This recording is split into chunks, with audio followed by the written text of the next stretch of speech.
നമ്മളെന്താ ഫുഡ് ഉണ്ടാക്കണേ? നമുക്കൊന്ന് ബിരിയാണി ഉണ്ടാക്കിയാലോ? ആ നമുക്ക് ബിരിയാണിനെ ഉണ്ടാക്കിയേക്കാം ഗൈസ്. ഞാൻ ഏതായാലും കുറച്ച് സവാള എടുത്ത് അരിയട്ടെ ആദ്യം. ഉള്ളി നല്ലോണം നൈസായിട്ടാണ് കേട്ടോ ഞാൻ അരിഞ്ഞ, അത് പറയാൻ വിട്ടുപോയി. പിന്നെ ഞാൻ ഏതായാലും തക്കാളി അരിയട്ടെ. തക്കാളി നന്നായി ചെറുതാക്കി അരിഞ്ഞാല് പെട്ടെന്ന് വാടി കിട്ടും. അതുകൊണ്ടാണ് നമ്മൾ എല്ലാം സ്ലൈസ് ആയിട്ട് അരിയുന്നത്. ഇനി അടുത്ത് നമ്മൾ ഇഞ്ചി വെളുത്തുള്ളി പേസ്റ്റ് ഉണ്ടാക്കാൻ വേണ്ടിയിട്ടാണ്. ഇഞ്ചി വെളുത്തുള്ളി പച്ചമുളകും കൂടി ഒന്നിച്ചിട്ടിട്ടാണ് ഞാൻ ചതച്ചെടുക്കാറ്. അപ്പൊ അതും ഇതേപോലെ ചെറുതായിട്ട് അരിയ. അപ്പൊ ഇത്ര ചെറുതാക്കണം എന്നൊന്നുമില്ല, പിന്നെ ഞാൻ പെട്ടെന്നൊന്ന് ചതഞ്ഞ് കിട്ടട്ടെ എന്ന് വിചാരിച്ചിട്ടാണ് ഇത്ര ചെറുതാക്കിയത്. അപ്പൊ നേരത്തെ അരിഞ്ഞു വെച്ച എല്ലാം കൂടി ഞാൻ എടുത്തിട്ട് ജാറിലിട്ടിട്ടുണ്ട്. അപ്പൊ നിങ്ങൾക്ക് വേണമെങ്കിൽ ചതയ്ക്കുന്ന കല്ലിലിട്ടിട്ട് വേണമെങ്കിൽ ചതച്ചെടുക്കാവുന്നതാണ്. ഞാൻ എളുപ്പപ്പണിക്ക് വേണ്ടിയിട്ട് വേഗം മിക്സിന്റെ ജാറിൽ എടുത്തിട്ടുണ്ട്. ചതയ്ക്കാൻ പോയിട്ട് കുറച്ച് പേസ്റ്റ് ആക്കിയിട്ടാണ് വന്നത്. നിങ്ങൾ ഇത്രയും അരക്കണ്ട, കുറച്ച് ചതച്ചെടുത്താൽ മതി. അപ്പൊ ഞാൻ ഇന്ന് ഉണ്ടാക്കുന്നത് 2 പേർക്ക് കഴിക്കാനുള്ള ബിരിയാണിയാണ്. 2 പേർക്ക് 2 നേരം കഴിക്കാനുള്ള ബിരിയാണിയാണ് കേട്ടോ ഉണ്ടാക്കുന്നത്. അപ്പൊ ഞാൻ അത്യാവശ്യം വലിയ 2 സവാള എടുത്തിട്ടുണ്ട്. അപ്പൊ അതിന് വേണ്ട അളവ് ഞാൻ ഒന്നുകൂടി പറഞ്ഞുതരാം. 2 സവാള എടുത്തു. പിന്നെ അത്യാവശ്യം വലിയ ഒരു തക്കാളി എടുത്തിട്ടുണ്ട്. പിന്നെ നമ്മൾ 1/2 കിലോ ചിക്കൻ ആണ് കേട്ടോ വാങ്ങിയത്. ആ ചിക്കൻ വാങ്ങി നന്നായി കഴുകി വെച്ചിട്ടുണ്ട്. പിന്നെ നമ്മൾ അതിലേക്ക് വേണ്ട പൊതിനയും മല്ലിച്ചെപ്പും കൂടി ഒന്നിച്ച് 2 കൈപ്പിടിയോളം വരും. അപ്പൊ അത് ഒന്നിച്ച് അരിഞ്ഞു വെക്കുക. പിന്നെ നമ്മൾ അണ്ടിപ്പരിപ്പും മുന്തിരിയും. അത് കഴിഞ്ഞ് ഞാൻ ചിക്കൻ മാരിനേറ്റ് ചെയ്യാൻ പോവാണ്. അപ്പൊ അതിന് വേണ്ടിയിട്ട് കഴുകി വെച്ച ചിക്കനിലേക്ക് ഞാൻ ഒരു 1/4 ടീസ്പൂണ് മുളക് പൊടിയാണ് എടുക്കുന്നത്. അപ്പൊ ഇവിടെ ഞാനിപ്പോ നോർമൽ മുളക് പൊടിയാണ് കേട്ടോ എടുത്തിരിക്കുന്നത്. അപ്പൊ നിങ്ങൾക്ക് വേണമെങ്കിൽ കാശ്മീരി മുളക് പൊടി യൂസ് ചെയ്യാവുന്നതാണ്. അപ്പൊ 1/4 ടീസ്പൂണ് മുളക് പൊടി എടുത്തു. പിന്നെ ഒരു 1/2 ടീസ്പൂണ് മഞ്ഞൾപ്പൊടി, 1/2 ടീസ്പൂണ് ഉപ്പ്. ഉപ്പ് അവസാനം കുഴച്ച് നോക്കിയിട്ട് ആവശ്യമുണ്ടെങ്കിൽ നമുക്ക് പിന്നെ ആഡ് ചെയ്താൽ മതി. പിന്നെ ഒരു മുറി നാരങ്ങ നീരും കൂടി ഞാൻ ആഡ് ചെയ്യുന്നുണ്ട്. എന്നിട്ട് എല്ലാം കൂടി നന്നായിട്ട് കുഴയ്ക്കുകയാണ്. ഞാനിങ്ങനെ കൈ വെച്ചിട്ടാണ് കേട്ടോ കുഴച്ചെടുക്കുന്നത്. ഇങ്ങനെ കുഴച്ച് കഴിഞ്ഞിട്ട് നമ്മള് ഒരു 10 മിനിറ്റ് നേരം ഇത് സൈഡിൽ മാറ്റി വെക്കുക. അപ്പോഴേക്ക് ഈ മസാലയെല്ലാം ചിക്കനിലേക്ക് നന്നായിട്ട് പിടിച്ചിട്ടുണ്ടാവും. ആ സമയം കൊണ്ട് നമുക്ക് അണ്ടിപ്പരിപ്പും മുന്തിരി എല്ലാം വറുത്ത് കോരാം. അപ്പൊ ഞാൻ അടുപ്പത്ത് ചട്ടി ചൂടാൻ വെച്ച് അതിൽ നമ്മൾ സൺഫ്ലവർ ഓയിൽ ഒഴിക്കുന്നുണ്ട്. അപ്പൊ ഞാനിവിടെ സൺഫ്ലവർ ഓയിലാണ് കേട്ടോ ഉപയോഗിക്കുന്നത്. അപ്പൊ സൺഫ്ലവർ ഓയിൽ ചൂടായി കഴിഞ്ഞതിന് ശേഷം ഞാൻ അതിൽ അണ്ടിപ്പരിപ്പ് ഇട്ട്, അപ്പൊ അണ്ടിപ്പരിപ്പ് ഒന്ന് മൂത്ത് ബ്രൗൺ കളർ ആകുമ്പോൾ നമുക്ക് വറുത്ത് കോരാം. എന്നിട്ട് നമ്മൾ അതിലേക്ക് മുന്തിരി ഇടുക. മുന്തിരി ഇട്ട് കഴിഞ്ഞാൽ പെട്ടെന്ന് എടുക്കാൻ ശ്രദ്ധിക്കണം. അതൊന്ന് പെട്ടെന്ന് ഇളക്കി കൊടുത്തു കഴിയുമ്പോൾ തന്നെ പെട്ടെന്ന് ബോൾ പോലെ ആയിട്ട് വരും. അപ്പൊ വേഗം തന്നെ കോരി എടുത്താൽ മതി. ഞാനിന്ന് ഉള്ളി പൊരിച്ചിട്ടുള്ള ബിരിയാണിയാണ് കേട്ടോ ഉണ്ടാക്കുന്നത്. സാധാരണ 2 രീതിയിൽ ഉണ്ടാക്കാറുണ്ട്. ഉള്ളി വഴറ്റിയിട്ട് മസാല ഉണ്ടാക്കി ബിരിയാണി വെക്കും. അതല്ലെങ്കിൽ ഇതേപോലെ ഉള്ളി പൊരിച്ചിട്ട് മസാല ഉണ്ടാക്കും. അപ്പൊ ഇന്ന് അതേപോലെ ഉണ്ടാക്കാന്ന് വിചാരിച്ചു. അപ്പൊ എണ്ണ ചൂടായിട്ട് സൺഫ്ലവർ ഓയിലാണ് ഉപയോഗിച്ചിരിക്കുന്നത്. അപ്പൊ എണ്ണ ചൂടായിട്ട് അതിലേക്ക് ഞാൻ ഉള്ളി ഇട്ട് എടുക്കുകയാണ്, നേരത്തെ അരിഞ്ഞിരിക്കുന്നത്. അപ്പൊ നമ്മൾ ആദ്യം ഇടുമ്പോൾ എന്താ ശ്രദ്ധിക്കേണ്ടതെന്ന് വെച്ചാൽ ഉള്ളി കൈകൊണ്ട് ഇങ്ങനെ വേറിടിക്കാം. അതായത് കൈകൊണ്ട് ഇങ്ങനെ നമ്മൾ ഞെരടിയിട്ട് ഒന്നിങ്ങനെ ഉള്ളി വേറിടിക്കുന്ന പെട്ടെന്ന് ഫ്രൈ ആയിട്ട് വരും. അതുകൊണ്ടാണ്. മറ്റേത് ഇങ്ങനെ കട്ടകട്ടയായിട്ട് കിടക്കുമ്പോൾ ഫ്രൈ ആയി കിട്ടാൻ ടൈം എടുക്കും. അപ്പൊ കൈകൊണ്ട് ഇങ്ങനെ ഒന്ന് ഞെരണ്ടിയിട്ട് ഇട്ട് കൊടുത്തു കഴിഞ്ഞാൽ പെട്ടെന്ന് ഫ്രൈ ആയിട്ട് കിട്ടും. പിന്നെ ഉള്ളി ഇങ്ങനെ ഫ്രൈ ആക്കുമ്പോൾ ശ്രദ്ധിക്കേണ്ടത് എന്താന്ന് വെച്ചാല് നമ്മൾ ഇടയ്ക്ക് ഇങ്ങനെ ഇളക്കി കൊടുക്കണം. അല്ലെങ്കിൽ എന്താന്ന് വെച്ചാല് ചില സ്ഥലത്ത് ഉള്ളി നന്നായിട്ട് ഫ്രൈ ആവില്ല, ചില സ്ഥലത്ത് ഉള്ളി ഫ്രൈ ആയത് കൂടുതലും. അപ്പൊ നമ്മൾ ഇടയ്ക്കിടയ്ക്ക് ഇളക്കി കൊടുത്താൽ എല്ലാ സൈഡും ഒരേപോലെ ഫ്രൈ ആയിട്ട് കിട്ടും. അപ്പൊ അതൊന്ന് ശ്രദ്ധിച്ചാൽ മതി. ഇപ്പൊ ഏകദേശം ഉള്ളി മൂത്ത് വന്നിട്ടുണ്ട്. ഒരുപാട് ഫ്രൈ ആക്കണ്ട, കരിഞ്ഞു കഴിഞ്ഞാൽ ആ ടേസ്റ്റ് രസം ഉണ്ടാവില്ല.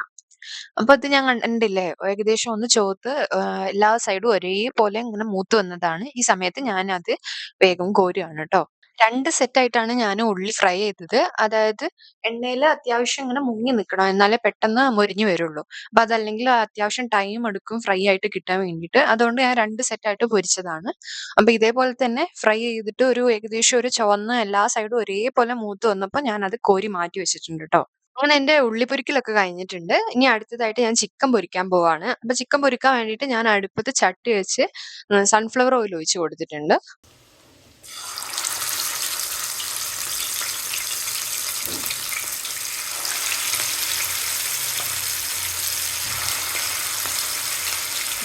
ഇപ്പൊ എണ്ണ നന്നായി ചൂടായപ്പോ ഞാനിങ്ങനെ ചിക്കൻ ഓരോന്നായിട്ട് ഇങ്ങനെ നിരത്തി വെച്ച് കൊടുക്കുന്നുണ്ട്.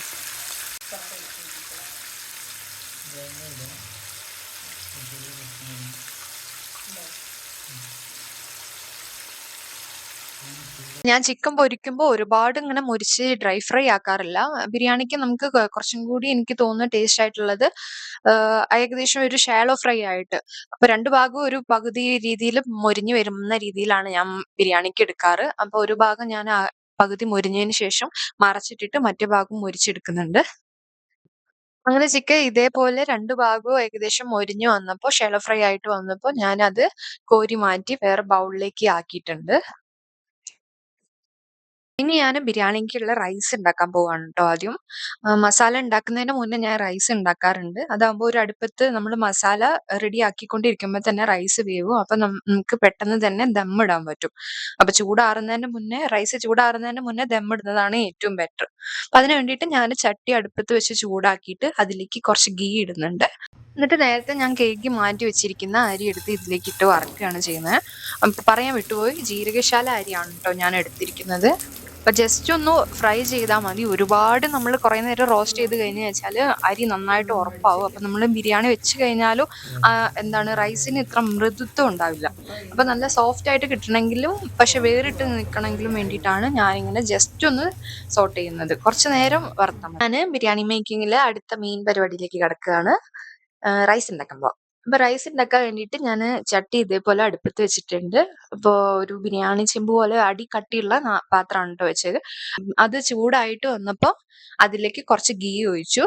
ഗീ ഇട്ടതിന് ശേഷം അതേപോലെ തന്നെ അതിന്റെ സെയിം ക്വാണ്ടിറ്റി അളവില് സൺഫ്ലവർ ഓയിലും ഒഴിക്കുന്നുണ്ട്. അപ്പൊ ഞാൻ ഇങ്ങനെയാണ് ഉണ്ടാക്കാറ്. രണ്ടും കൂടി മിക്സ് ചെയ്തിട്ട് വേണമെങ്കിൽ ഗീ ഒറ്റയ്ക്ക് ഉണ്ടാക്കാം, അല്ലെങ്കിൽ ഓയിലിൽ ഉണ്ടാക്കാം. രണ്ടും കൂടി മിക്സ് ചെയ്ത് കഴിഞ്ഞാൽ കുറച്ചും കൂടി ടേസ്റ്റ് ആയിരിക്കും. അപ്പൊ എന്നിട്ട് അതിലേക്ക് നമ്മള് പട്ട, ഗ്രാമ്പു, ഏലക്ക എല്ലാം കൂടി കുറച്ച് എമൗണ്ട് എടുത്തിട്ട് ഇടുക. ഞാൻ ജസ്റ്റ് ഈ ഗീയിലും സൺഫ്ലവർ ഓയിലിലൂടെ ഈ ഗ്രാമ്പു, പട്ട, ഏലക്ക ഒന്നിച്ച് സോട്ട് ചെയ്ത് എടുക്കാറുണ്ട് കേട്ടോ. അപ്പൊ കുറച്ചുകൂടി ഫ്ലേവർ ഇറങ്ങാൻ വേണ്ടിയിട്ടാണ്. അപ്പൊ അതിന് ശേഷം നമ്മളിപ്പോ എത്രയാണോ അരി എടുത്തത്, ഇപ്പൊ 2 കപ്പ് ആണെങ്കിൽ അതിന് ഇരട്ടി 4 കപ്പ് വെള്ളം, ആ തോതിലാണ്. അപ്പൊ അങ്ങനെ ഞാൻ അളന്ന് വെള്ളം ഒഴിച്ചിട്ടുണ്ട്. അപ്പൊ വെള്ളത്തിലേക്ക് നമുക്ക് ആവശ്യമായ ഉപ്പ് ഇടുക. അപ്പൊ ഉപ്പ് ഇടുമ്പോ കുറച്ച് എടുത്ത് നിൽക്കണം എന്നുള്ളത്. അപ്പൊ ടേസ്റ്റ് ചെയ്ത് നോക്കിയിട്ട് പാകം എത്രയാണോ അതിനെക്കാട്ടിലും ഒരു പൊടിക്ക് മുന്നോട്ട് നിൽക്കുന്ന രീതിയിൽ ഉപ്പിടുക. അങ്ങനെ ഉപ്പിട്ടിട്ട് നമ്മൾ തിളപ്പിച്ചാൽ മതി. വെള്ളം നന്നായിട്ട് തിളച്ച് വന്നപ്പോ അരി ഇടുക. നേരത്തെ വറുത്ത് നമ്മൾ മാറ്റി വെച്ചിട്ടില്ലേ, അപ്പൊ ആ അരി എടുത്തിട്ട് ഇതിലേക്ക് വെള്ളത്തിലേക്ക് തട്ടി കൊടുക്കുക ഫുള്ള്. എന്നിട്ട് ജസ്റ്റ് ഒന്ന് ഇളക്കിയിട്ട് നമ്മൾ മൂടി വെച്ചിട്ട് തിളപ്പിക്കുക. അപ്പൊ റൈസ് ഒരു അടുപ്പത്ത് നിന്ന് വെന്തോട്ടെ. അപ്പോഴേക്കും നമുക്ക് മസാല തയ്യാറാക്കാൻ നോക്കാം. അപ്പൊ മസാല ഉണ്ടാക്കാൻ വേണ്ടിയിട്ട് ഞാനൊരു കടായി പാൻ എടുത്ത് അടുപ്പത്ത് വെച്ചിട്ടുണ്ട്. അപ്പൊ അതൊന്ന് ചൂടായിട്ട് വരുമ്പോ നമ്മൾ നേരത്തെ ചിക്കൻ വറുക്കാൻ വേണ്ടിയിട്ട് എടുത്തിരിക്കുന്ന സൺഫ്ലവർ ഓയിൽ ഉണ്ടല്ലോ, അപ്പൊ അത് ഇതിലേക്ക് കൂട്ടുകയാണ് ഞാന്. അപ്പൊ ഞാൻ അങ്ങനെയാണ് സാധാരണ ചെയ്യാറ് കേട്ടോ. അപ്പൊ അതാകുമ്പോ കുറച്ചുകൂടി നല്ല ടേസ്റ്റ് ഉണ്ടാകും. കാരണം ചിക്കൻ വറുത്തതിന്റെ എല്ലാ ഫ്ലേവറും ഉണ്ടാവുമല്ലോ അതില്. അപ്പൊ നമുക്ക് ആ എണ്ണ വേസ്റ്റ് ആവൂല. അപ്പൊ ഞാൻ എന്ത് ചെയ്യും, ആ എണ്ണ എടുത്തിട്ട് ഇതില് ചട്ടിയിലെടുത്ത് ഒഴിച്ചു കൊടുത്തു. എണ്ണ നന്നായിട്ട് ചൂടായിട്ട് വരുമ്പോ നേരത്തെ നമ്മൾ അരിഞ്ഞു മാറ്റി വെച്ചിരിക്കുന്ന തക്കാളി ഞാൻ എടുത്ത് ഇതിലേക്ക് ചെരിഞ്ഞു കൊടുത്തിട്ടുണ്ട്. അപ്പൊ എന്നിട്ട് നന്നായിട്ട് ഇളക്കി കൊടുക്കുക. അപ്പൊ കുറച്ച് നേരം സോട്ട് ചെയ്താൽ മതി. കംപ്ലീറ്റ് ഉടയുന്ന വരെ കാത്തു നിൽക്കണ്ട. കാരണം നമുക്ക് ഇഞ്ചി, വെളുത്തുള്ളി, പച്ചമുളക് നമ്മൾ പേസ്റ്റ് ആക്കി വെച്ചിട്ടുണ്ടല്ലോ, അപ്പൊ അതും കൂടി ഇട്ടിട്ട് പിന്നെ ഇളക്കാനുള്ളതാണ്. അപ്പൊ കുറച്ച് നേരം നന്നായിട്ട് ഇളക്കി നമ്മൾ സോട്ട് ചെയ്യാം. അപ്പൊ തക്കാളി അത്യാവശ്യത്തിന് വഴണ്ട് വന്നിട്ടുണ്ട്. അപ്പൊ നമ്മൾ അതിലേക്ക് നേരത്തെ നമ്മൾ ചതച്ച് വെച്ച ഇഞ്ചി, വെളുത്തുള്ളി, പച്ചമുളക് പേസ്റ്റ്, അപ്പൊ അത് എടുത്ത് ഇടുകയാണ്. എന്നിട്ട് നമ്മൾ അതെല്ലാം കൂടി നന്നായിട്ട് ഇളക്കണം. അപ്പൊ ഈ വെളുത്തുള്ളി, ഇഞ്ചി അതിനൊക്കെ ഒരു പച്ച മണം ഉണ്ടാവും. അപ്പൊ ആ പച്ചമണം മാറുന്ന വരെ നമ്മൾ നന്നായിട്ട് ഇളക്കി കൊടുക്കുക. അപ്പൊ അത് എല്ലാം കൂടി മൂത്ത് വന്നിട്ട് നല്ലൊരു മണം വരും നമുക്ക്. അപ്പൊ അതുവരെ നമ്മൾ നന്നായിട്ട് ചെറിയ തീയില് വേണം. അല്ലെങ്കിൽ നമ്മൾ നോൺ സ്റ്റിക്ക് ആണെങ്കിൽ കുഴപ്പമില്ല. അല്ലെങ്കിൽ ചെറിയ തീയിൽ, അല്ലെങ്കിൽ ഈ ഇഞ്ചി, വെളുത്തുള്ളി പേസ്റ്റ് ഇടുമ്പോൾ വേഗം അടി പിടിക്കാൻ ചാൻസ് ഉണ്ട്. അപ്പൊ അത് നന്നായിട്ട് ഇളക്കി കൊടുക്കുക. നമ്മൾ നേരത്തെ തക്കാളി പാതി വഴണ്ടതായിരുന്നു. അപ്പൊ ഈ സമയം കൊണ്ട് തന്നെ തക്കാളി നന്നായിട്ട് വഴണ്ട് വരും. എന്നിട്ട് കുറച്ച് നേരം നമ്മൾ ഇത് അടച്ചു വെച്ചിട്ട് വേവിക്കുക. അപ്പോഴേക്കും തക്കാളി നന്നായിട്ട് വഴണ്ട് വന്നിട്ടുണ്ടാവും. ഇനി നമ്മൾ ഇതിലേക്ക് നമ്മൾ ആദ്യം വറുത്ത് വെച്ചിരിക്കുന്ന ഉള്ളിയാണ് ഇടാൻ പോകുന്നത്. അപ്പൊ അത് ഉള്ളി ഇതേപോലെ ഇടുകയല്ല, ഞാൻ അതെന്താണെന്ന് വെച്ചാല് അത് കൈകൊണ്ട് ജസ്റ്റ് ഒന്ന് ഇങ്ങനെ ഞെരടി കുറച്ച് പൊടിക്കും. എന്നിട്ടാണ് ഞാൻ ഈ മസാലയ്ക്ക് ചേർക്കാറ് ട്ടോ. അപ്പൊ അതൊന്ന് കൈകൊണ്ട് ഞെരടിയിട്ട് ഞാൻ ഈ മസാലയിലേക്ക് ആ വറുത്ത എല്ലാ ഉള്ളി എടുക്കുന്നുണ്ട്. കുറച്ച് ഉള്ളി ഞാൻ മാറ്റി വെക്കുന്നുണ്ട് നമുക്ക് അവസാനം ഗാർണിഷ് ചെയ്യാൻ വേണ്ടിയിട്ട്. അപ്പൊ അതല്ലാതെ ബാക്കി എല്ലാ ഉള്ളി ഞാൻ ഇതിലേക്ക് ഇട്ടിട്ട് നന്നായിട്ട് ഇളക്കി കൊടുക്കുന്നുണ്ട്. മസാലയിലേക്ക്, ആ തക്കാളിയിലെ പേസ്റ്റിലേക്ക് എല്ലാം മിക്സ് ആവാൻ വേണ്ടിയിട്ട് നന്നായിട്ട് ഇളക്കി കൊടുക്കുക. ഒരുപാട് നേരം ഒന്നും വേണ്ട, കുറച്ച് നേരം ജസ്റ്റ് ഇങ്ങനെ എല്ലാം കൂടി മിക്സ് ആക്കിയാൽ മതി. എല്ലാം ഒന്ന് മിക്സ് ആയിട്ട് വരാൻ വേണ്ടിയിട്ട്. ഇനി അടുത്തതായിട്ട് അതിലേക്ക് ഞാൻ നേരത്തെ നമ്മൾ ചിക്കൻ വറുത്ത് വെച്ചില്ലേ, അപ്പൊ ആ വറുത്ത ചിക്കനാണ് ഇതിലേക്ക് ഇട്ട് കൊടുക്കുന്നത്. എന്നിട്ട് വറുത്ത ചിക്കനും കൂടി കൂട്ടിയിട്ട് എല്ലാം കൂടി വീണ്ടും ഒന്ന് മിക്സ് ആക്കുക. ഇനി അതിലേക്ക് ഞാൻ പുതിന, മല്ലിച്ചപ്പ് നമ്മൾ ഒന്നിച്ച് അരിഞ്ഞു വെച്ചില്ലേ, അപ്പൊ അതൊരു 2 കൈപ്പിടിയോളം ഞാൻ ഇടുന്നുണ്ട്. കുറച്ച് മാറ്റി വെക്കുന്നുണ്ട് നമുക്ക് ലാസ്റ്റ് റൈസ് ഗാർണിഷ് ചെയ്യാൻ വേണ്ടിയിട്ട്. പിന്നെ അതിലേക്ക് അടുത്തതായിട്ട് ഞാൻ ഒരു മുറി നാരങ്ങാ നീരാണ് ഒഴിച്ചത്. അപ്പോൾ അത് കഴിഞ്ഞിട്ട് നമ്മൾ കുറച്ച് തൈര് എടുത്ത് ഒഴിക്കണം. അപ്പോൾ തൈര് നമ്മൾ ആദ്യം കുറച്ച് കുറച്ച് ഒഴിച്ച് നോക്കിയാൽ മതി. കാരണം ചില തൈരിന് നല്ല പുളിയായിരിക്കും, ചില തൈരിന് പുളി കുറവായിരിക്കും. അപ്പോൾ പുളി നോക്കിയിട്ട് നമ്മൾ ഒഴിച്ച് മിക്സ് ആക്കിയതിന് ശേഷം നമ്മൾ ഒഴിച്ച് കൊടുത്താൽ മതി വേണ്ടത്തോളം. വീണ്ടും എല്ലാം കൂടി മിക്സ് ചെയ്യാ. ഇനി എല്ലാം വീണ്ടും ഒന്നിച്ച് മിക്സ് ചെയ്യാ. നമ്മളിപ്പോ തൈര് ഒഴിച്ചു, പുതിന, മല്ലിച്ചപ്പ് ഇട്ടിട്ടുണ്ട്, നാരങ്ങനീര് ഒഴിച്ചിട്ടുണ്ട്. അപ്പൊ അതെല്ലാം കൂടി ഒന്ന് സെറ്റ് ആവാൻ വേണ്ടിയിട്ട് നമ്മൾ എല്ലാം കൂടി നന്നായിട്ടൊന്ന് മിക്സ് ചെയ്യാ. എന്നിട്ട് കുറച്ച് നേരം നന്നായിട്ട് ഇളം തീയിൽ വെച്ചിട്ട് തീ കൂട്ടണ്ട. നമ്മൾ ഇളം തീയിൽ മതി, ചെറു തീയിൽ നന്നായിട്ട് ഇളക്കി കൊടുക്കുക. അപ്പൊ എന്നിട്ട് കുറച്ച് നേരം അടച്ചു വെക്കുക. അപ്പൊ ചിക്കനിലേക്ക് ഈ മല്ലിച്ചപ്പിന്റെയും നമ്മൾ ഈ തൈര് ഒഴിച്ചതിന്റെയും എല്ലാ ഫ്ലേവറും, ചിക്കന്റെ ഫ്ലേവർ ഈ മസാലയിലേക്കും പിടിക്കാൻ വേണ്ടിയിട്ടാണ് കുറച്ച് നേരം അടച്ചു വെക്കുന്നത്. കുറച്ചു നേരം ഇത് ഈ ആവിയിൽ ഇങ്ങനെ അടച്ചു വെച്ച് വേവിച്ചതിന് ശേഷം നമ്മൾ അത് തുറന്നിട്ട് നമ്മൾ ആവശ്യമായ പൊടികൾ ഇടാൻ പോവാണ്. അപ്പോൾ ഇതിലേക്ക് ഞാൻ ആദ്യം 1/2 ടീസ്പൂണ് മല്ലിപ്പൊടിയാണ് ഇട്ടത്.